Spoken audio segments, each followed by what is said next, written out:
Hello, hello, hello les potos, c'est Coach Pao. Ça y est, on y est, l'ultime chapitre du match est là et avec ce chapitre 293, on va découvrir ou redécouvrir ensemble ce qui s'est passé dans l'ultime action du match Bastard Paris. L'attente aura été longue mais on se pose tous ces deux questions. Est-ce que le but est une dinguerie et qui a marqué ?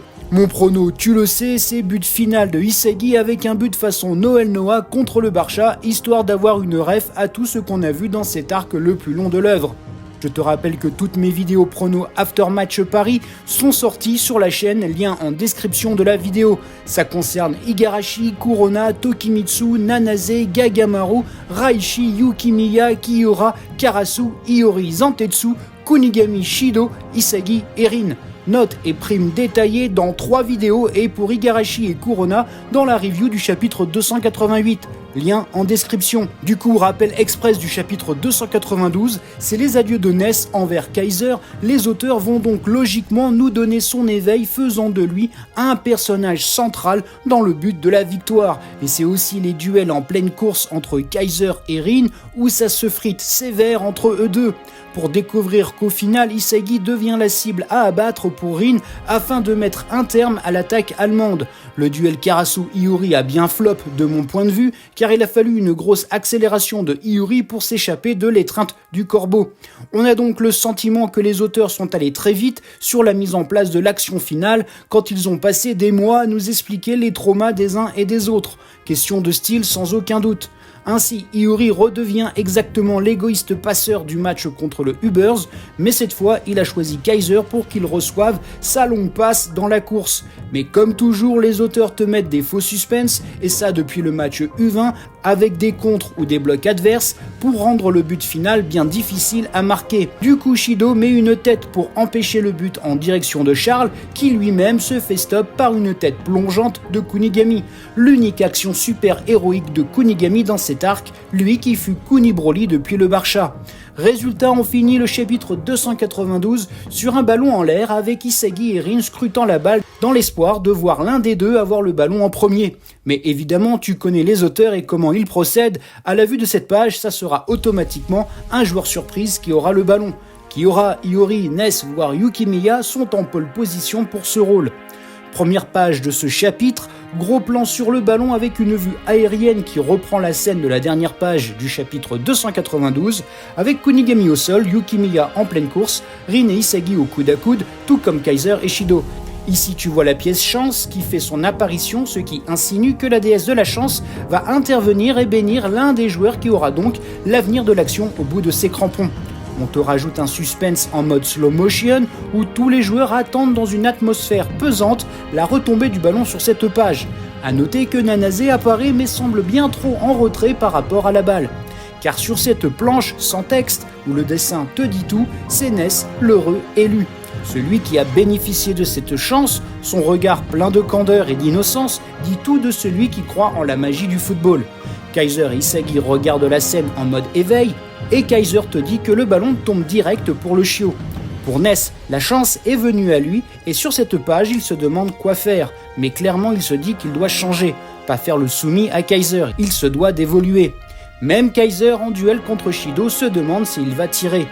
Kaiser connaît tellement bien Ness qu'il croit que c'est impossible que ce soumis croyant au conte de fées peut tenter sa chance. Il fera sûrement la passe, à tel point qu'il lui dit de lui donner le ballon pour finir le taf. Sauf que Ness commence à s'interroger sur la manière de changer, se demandant si jeter un sort serait pas la meilleure chose à faire en tant que magicien. Évidemment, sur cette page, tout l'ego de Ness jaillit dans des flammes noires surplombées de petites fées de flots virevoltant autour de lui. Mais si tu croyais que Ness allait tirer ou totalement changer pour donner le ballon à un autre joueur, genre Isagi, eh bah tu te trompes.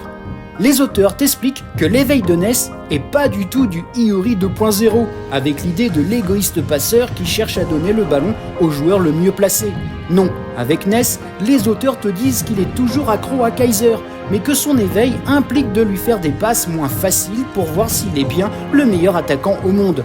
Ness le dit, il changera pas, il sera toujours le soumis qu'il pense être, mais par contre son acte de rébellion équivaut à faire une passe plus compliquée. Sa déclaration de guerre au nouvel empereur, référence donc au titre de ce chapitre. Alors, comment je l'analyse ? Comme Ness s'est fait insulter de chiot, Ne mettant pas sa vie en jeu par Kaiser chapitre 289, je le comprends comme la volonté de devenir autre chose qu'un chiot. Un molosse peut-être, ou un chien de berger, en donnant des passes plus en accord avec le fait de mettre sa vie en jeu dans la bataille d'ego, pour permettre de vibrer, de s'enflammer. Comme le duo Kaiser-Ness est très porté sur le sadisme, plus c'est dur, plus c'est bon, plus leur ego jaillit de partout. À toi de voir comment tu interprètes mes propos. Mais je pense que c'est ça que les auteurs veulent dire. Sans difficulté, où est le fun dans le football ? Ainsi, sur cette double page, on a la super passe de Ness avec le pentagramme magique au départ du shoot, pour te rappeler qu'il est le magicien du bastard et que son nouveau credo est celui-ci. Si Kaiser est le meilleur, à lui de prendre le ballon. Raichi pense qu'il a tiré, mais Nanase voit plutôt une passe longue. Pour Ness, sa passe est différente car elle n'est pas adaptée pour le Kaiser Impact.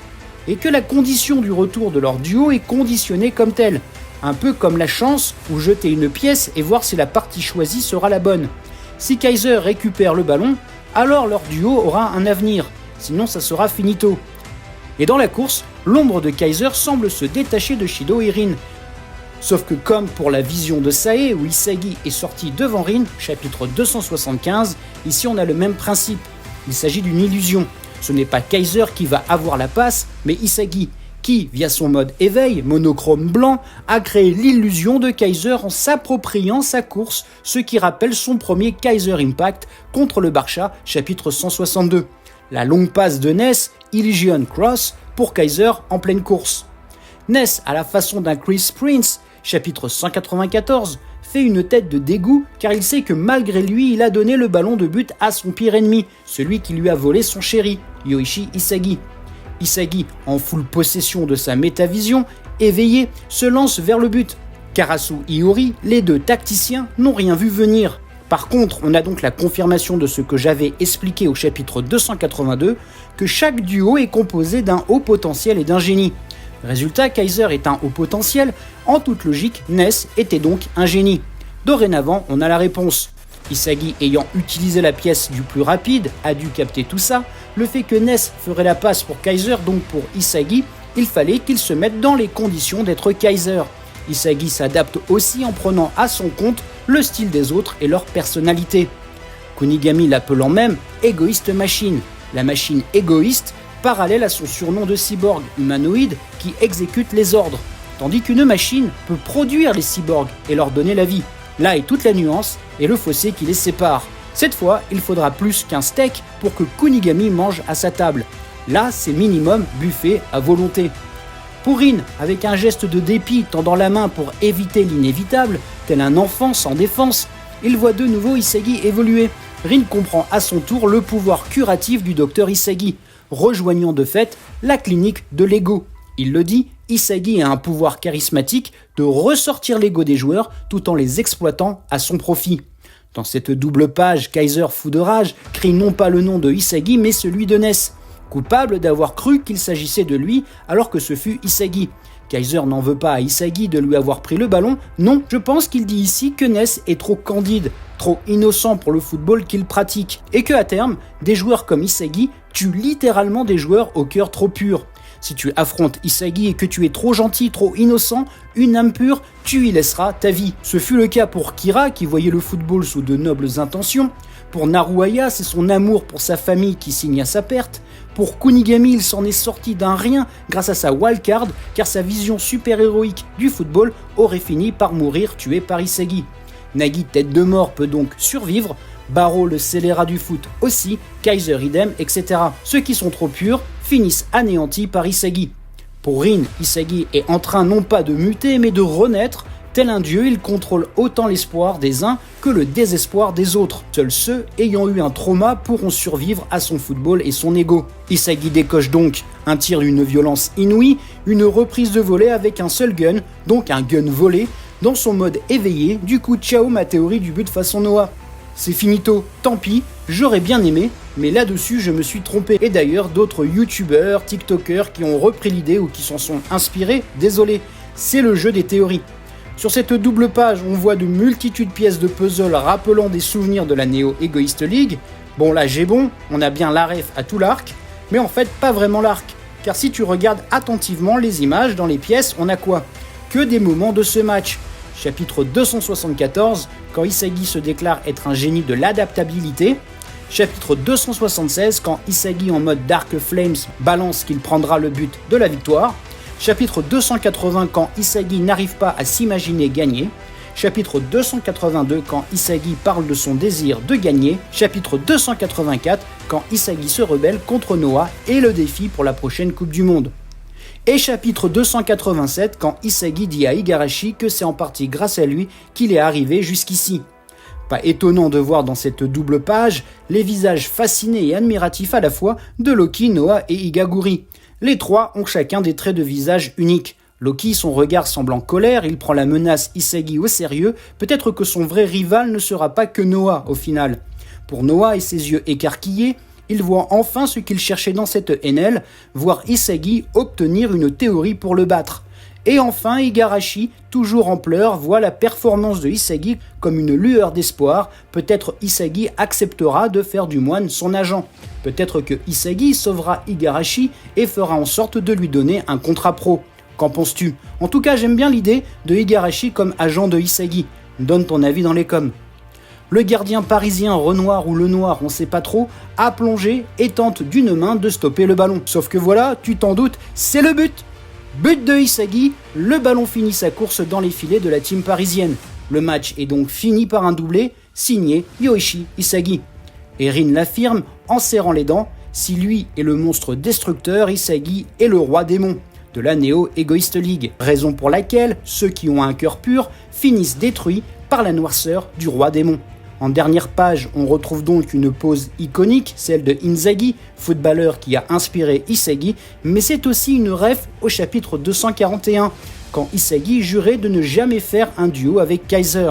Mais c'est clairement, comme pour Kaiser, la métamorphose de Isagi en une entité supérieure, peut-être bien en roi démon, où l'éveil de son ego va l'amener vers ce que cherche Ego, créer un footballeur égoïste sans pitié. Une machine prête à vendre son âme pour la victoire tout en broyant les égos de ses partenaires et adversaires qu'il aura fait éclore. Le Dark Isagi est là, la malveillance absolue. Ainsi ce match est donc fini sur le score de 3-2. Grand chelem pour le Bastard qui à chaque fois a gagné 3-2. Normal, il faut vendre. Donner de la hype, du faux suspense et autres dramas afin de rallonger les matchs pour au final avoir ce que j'avais théorisé que des victoires du Bastard sur le score de 3-2. Le seul intérêt était de savoir qui seraient les buteurs et comment marqueraient-ils. Alors oui, désolé de l'expression, mais j'ai pas trouvé mieux, les auteurs ont mis un doigt d'honneur aux bandeurs de buts. À tous ceux et toutes celles qui lisent Blue Lock pour les buts et les dingueries acrobatiques, on a du fanservice et ce genre de choses dans le spin-off. Mais quand il s'agit du personnage de Isagi, tout est question d'analyse et de manipulation. C'est neuronal ou métaphysique, mais pas un délire où les buts sont dans une surenchère du plus incroyable. Pas avec Isagi. Isagi, c'est son cerveau, son arme.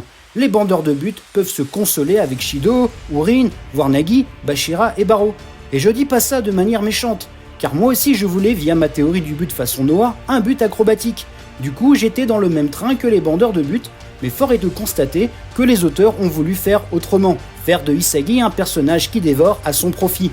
Pas besoin pour lui de tout maîtriser dans l'art du but, il suffit juste pour lui de capter comment ses adversaires fonctionnent pour retourner leur atout à son avantage et enclencher sa reprise de volée. Le prochain chapitre sera donc un bilan analyse, un chapitre de transition sur ce but et la fin de ce match. Aurons-nous un résumé du match Barça-Mannheim ? Comment Noah, Ness, Kaiser, Rin et les autres vont réagir au but de Isagi ? Isagi va-t-il changer à la suite de ce but ? Sera-t-il le roi démon ? La réponse dans la prochaine vidéo.